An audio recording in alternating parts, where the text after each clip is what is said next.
Hey y'all, it's your girl Linda. It's Jazz. This is Kathy. And you have tuned in to another episode of Potent Dose of 3. We're here to bring you that weekly dose. So we're going to jump right into this episode because this is part 2 of last week's episode.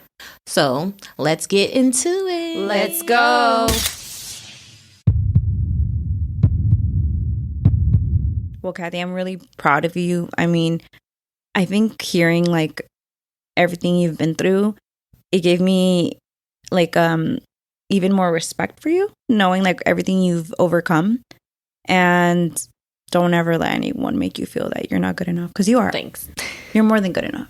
Thank you, guys. But yeah, so if somebody's out there that their English is not their first language, just keep fighting. Keep trying to. Well, for me, reading was like my escape.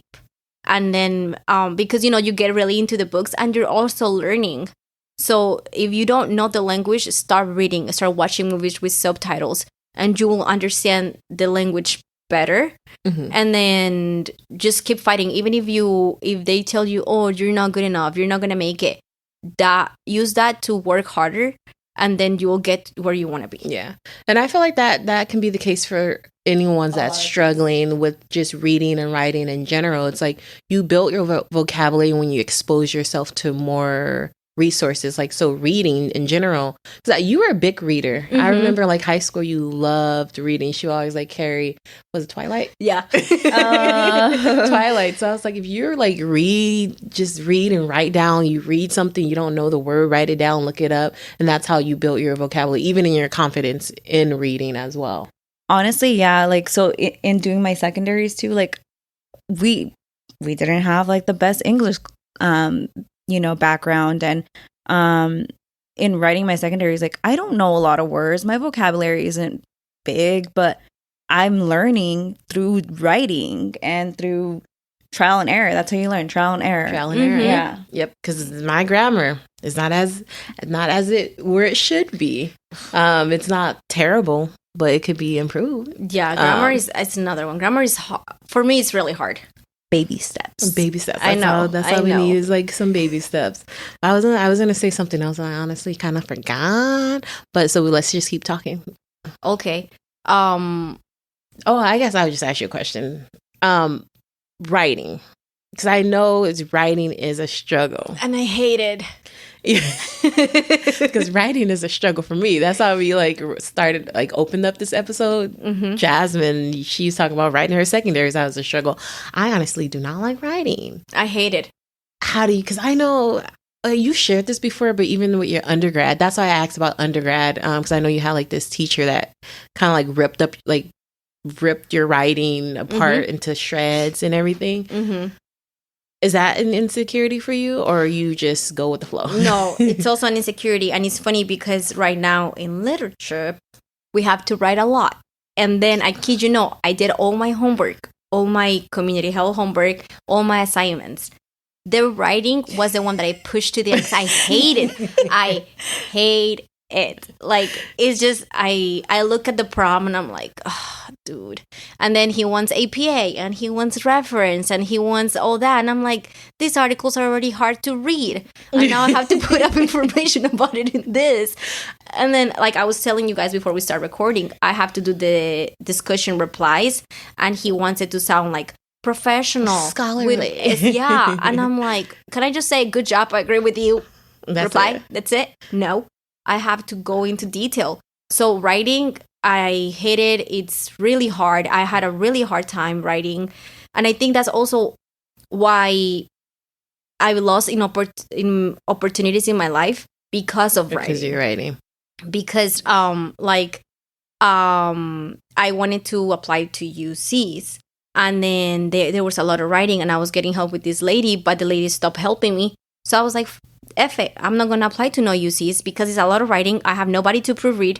And I know if I write it, it's not going to be good enough because I know my English is not good enough. You're basically just wasting your time writing. And yes, it's not gonna... yes. So I feel like I have left opportunity to go because I always need somebody to read my stuff. Mm-hmm. Or I need proofreading and rewriting and rewriting and then into it's good enough. Good enough to even submit, yeah. Mm-hmm. No, definitely. Language is a really big barrier for minorities in achieving like healthcare or in finding a profession in healthcare. I was actually reading no, not reading. I was on TikTok, and I came across this video, this Latino doctor, and he mentioned this happened like 10 years ago when he was trying to apply to medical school.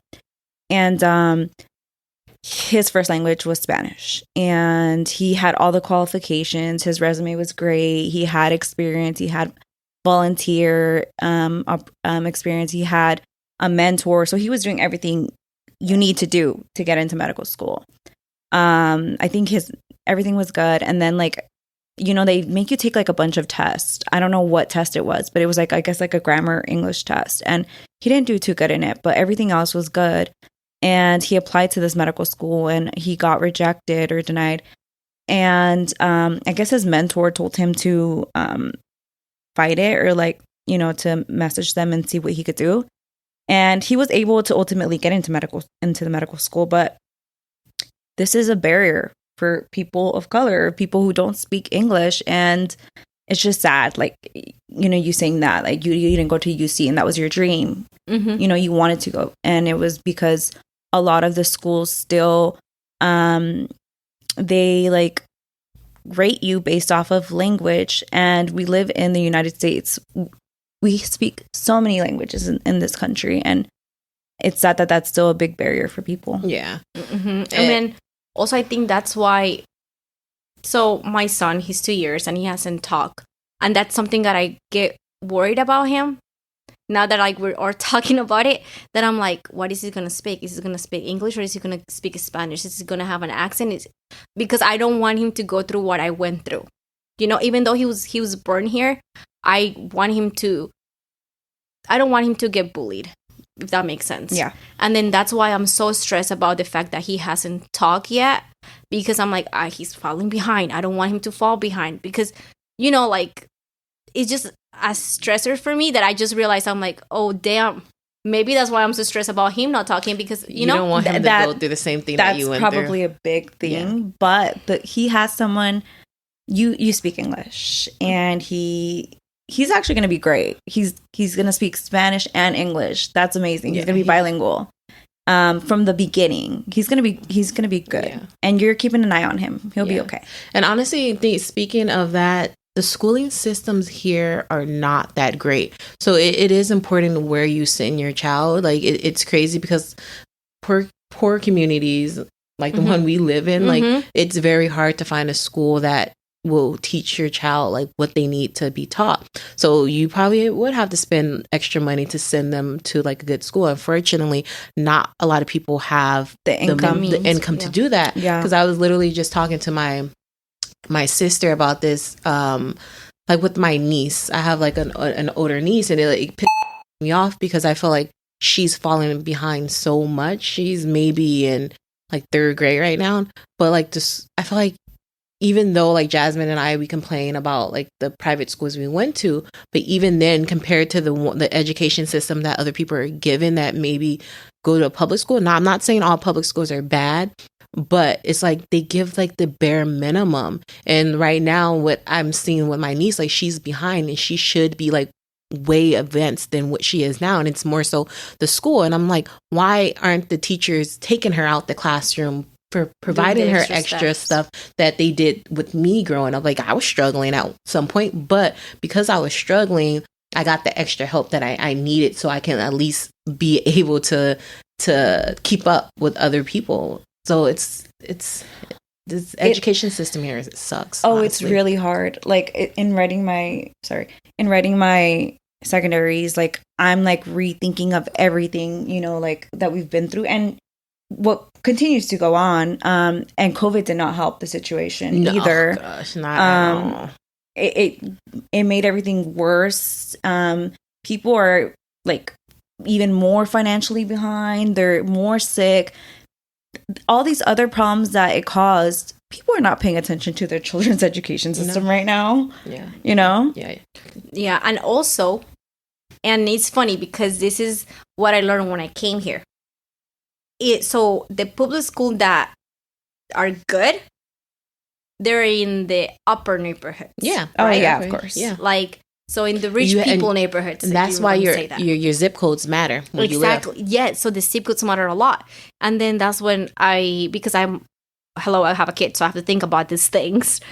And then I'm like, okay, when he grows up, we might have to I have to go through like the public schools or to the private schools, and I gotta work harder so he gets the education that he needs. And that's why I think that the minorities have such a hard time in their public schools that are around because of the hood that we're in. Systemic racism. Yep. And it's like part of like redlining, because a lot of parents won't, usually people who come from like poor families or just broke, like poor homes, a lot of the times the parents don't want their kids to experience the same struggle. But when you have that poor, like when you live in your zip code matters, a lot of the times you have to send your kid within your own school district. So even though you live in East Oakland, you want to send your kid out to what's a good Oakland Hills, some like a school, like somewhere. You, in order to even apply for that school, you have to have that address, and you have to show proof. You have to have show proof. So what some people do is that they'll maybe have a family member that lives somewhere over there, and they'll use their family member's address. But it's like, why do you have to do all of this just to give your child like a better education? And it's like a better chance. I don't even see it as a better education, just a chance to make it. Yeah. And you need that with education, but that's another thing of like trying to keep people of color marginalized behind. Yep. Yes. Because it's a cycle. It's a cycle. It forces them into a cycle.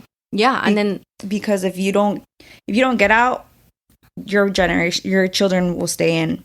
Then your children have to either stay in or get out. It's a cycle. It's a cycle, and that's why it frustrates me too with all these applications for even med school, just college in general. It's like all like a test. It's a test, and it's trying to again keep people of color behind, because a lot of times, like we had said in this episode, our parents did not even go to college. Like maybe high school was like the furthest that they've gone. So of course, a lot of the times when their child goes to school, they have to learn the material on their own. But these tests are given them when you apply to colleges and everything. These tests are given, they're hard for us in a sense, but like other students who already have that background, it's easy for them in a way. But it's hard for us.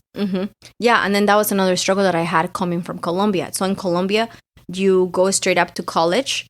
But here, I had to find everything. And my parents didn't know anything. And my family members didn't really help. So it was just like me trying to figure it out, like because in Colombia, you just go straight up to university. But here, it's like you go to college and then university, or you could go straight up to university. So it was just the lack of resources. And then I couldn't ask guidance. My dad, oh dad, help me with this personal statement. He doesn't speak English. Oh dad, personal what? yeah, because over there you don't even apply personal statements. No, you take a test, and then it's depending on how you score on that test, that's the major that you could go in and apply. And here it's just you gotta take the SAT, the ACT, and then I remember my parents worked really hard when it come to the SAT, and I felt so bad, because they bought the SAT book for me, and I barely looked at it because I was like, it's big. I was like, who wants to do this? Yeah, I was like, I don't want to do it.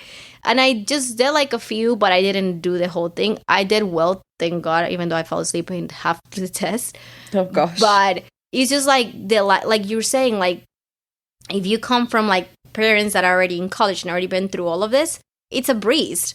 But if you come from parents that they barely made it, you have to work. It's hard. You have to work twice as hard. And it's funny because some people don't realize this, because remember I told you I went to I volunteer, so I was being placed in a special clinic or whatever within my volunteer opportunity, and I went to go get my scrubs embroidered. Thank you. And the employee there was like, oh, that's awesome, you're moving up in the clinic, what do you want to do? And I was like, oh, I want to be a doctor. And she was like, oh, that's great, the last person that came, they wanted to be a doctor too. And then they're like, their parents were doctors as well. And then she said, I forgot what she said, but she was like, she said something to make me feel bad, and she was like something about oh, why are you still applying, or why haven't you applied, or something like that. Basically, why aren't you where you Supposed to? Basically, and I was like, ma'am, like, it's a struggle that I even got to this point. Like, I busted my butt to even graduate. Like, I didn't even know how to apply for FAFSA. Like, all of these little things that you don't think affect you or are a barrier.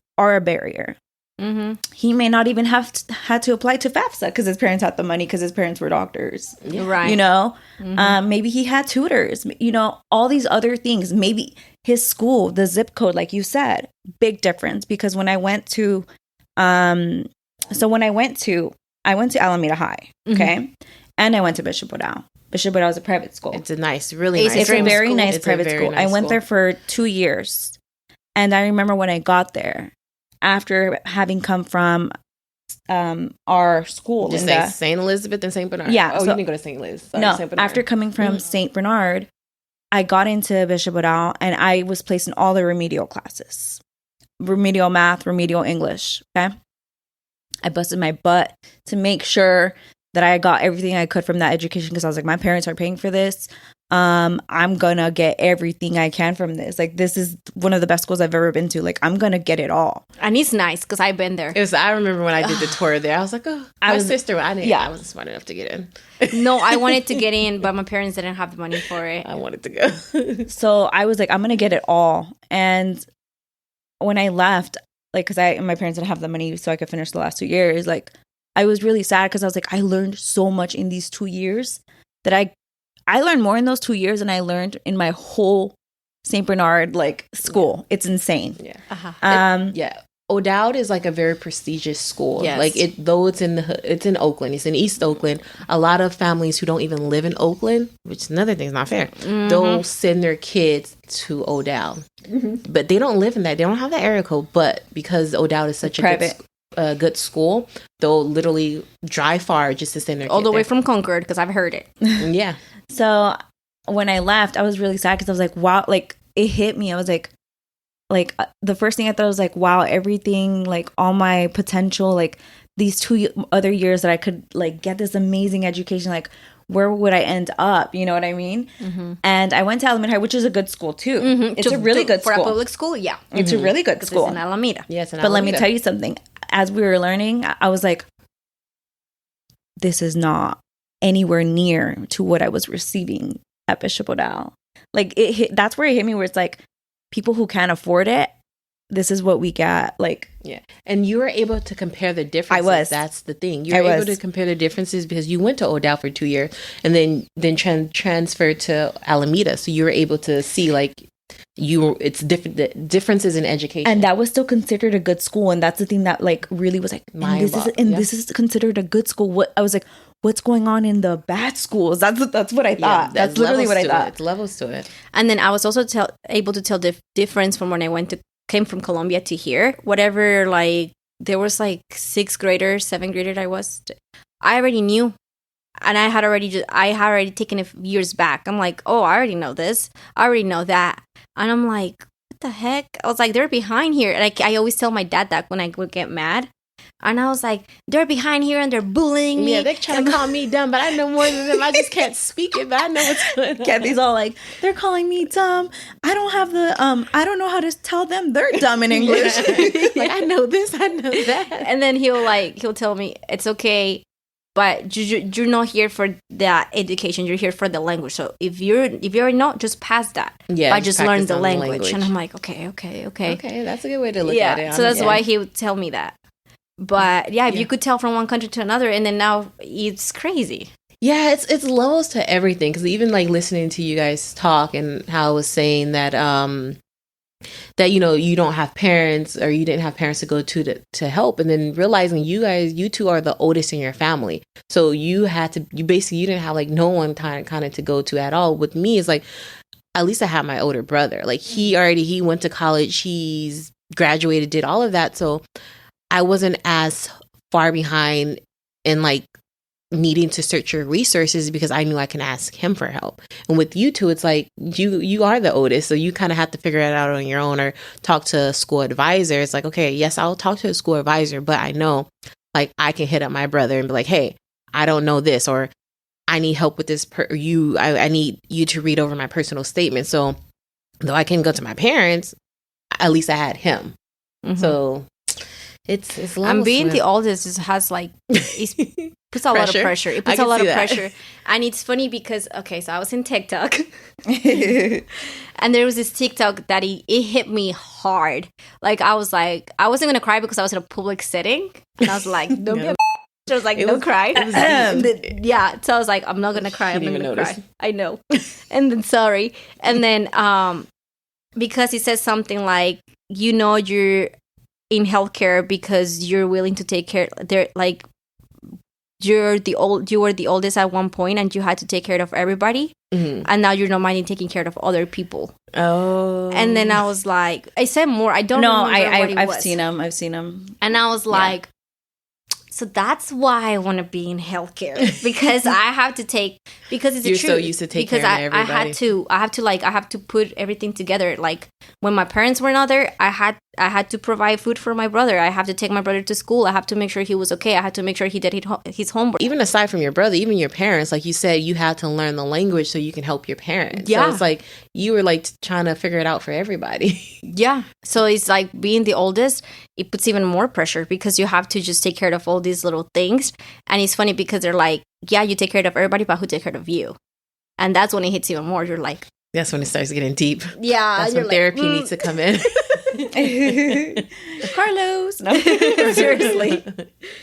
So, yeah, I feel like as an older sibling, without having somebody to help you with, nor family to like lay back on, finding these resources, especially when we're like Latinos, we're minorities, we live in the hood, it's hard.